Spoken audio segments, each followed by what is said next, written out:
Okay, so we had the dashboard screens was a big one because we have in finance, we have a lot of these dashboard sessions, or 360s they're called, where you can essentially do your entire job from one screen.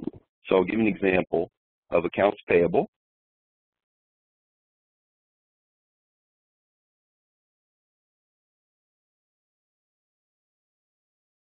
We have what's called the accounts payable 360.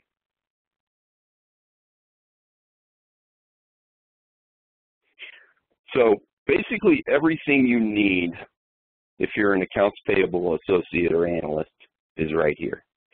So you have a list of all the suppliers right here. And when you click on one, you'll see summary information up here. So these are all separate sessions in Bond 5. So you would go look at business partner balances. Actually, I don't even know if you had credit reporting against your credit limit, but it's right here. It'll show you your balance. And this is all multi-site enabled so that if you structure your companies right, you can actually have a credit check across all companies if this business partner is in several companies. And you can look at the credit limit. You can actually do the credit limit by financial company. You can also do it by department. So it shows you what the credit available is here. You've got the contact for this business partner, which is Mr. Ron Driggs, of course. And so you see that summary information so that if you wanted to contact this person, you can look, let's say this person called you about some invoices, whether they've been paid or not. You can actually see the contact information right here. If you had a supplier where they said, do not call us, you can actually flag it that way.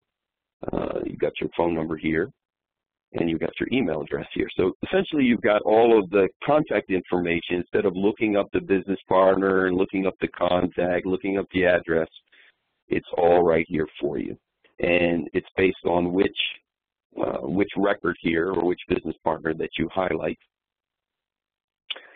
So a bunch of these documents, these are possibilities that you can have to run an aging. You can look up their open entries. You can look up what's been received. You can match and prove from here. You can set up payment schedules. You can look at purchase order lines. I mean, basically, these are all separate sessions again. So you might also have to have, in Bond 5, you might have to have access to purchase orders to look up what status they were at, right? So a good example there would be you can't match and approve an invoice, and you can't pay it, of course, until you have received it. So you might want to go over to purchase orders and look at the status and find out whether that purchase order had been received. So instead of having to go out of the session, you can just click here.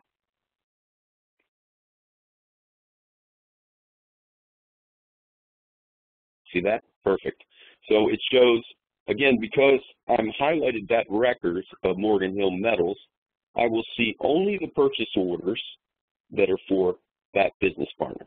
So you don't have to, again, you don't have to look up that particular business partner because all the purchase orders for them are right here.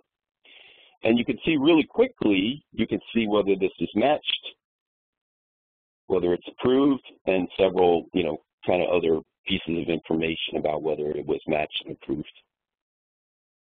So you could even, if it is matched and approved, you could even look up, so you've still got this guy on the phone, and he's saying, well, it's been received, why haven't you processed my invoice? You could actually look up the receipt. You can look up the invoice from here, and you can see which ones were matched to which purchase orders. And you can also see whether it's been paid or not.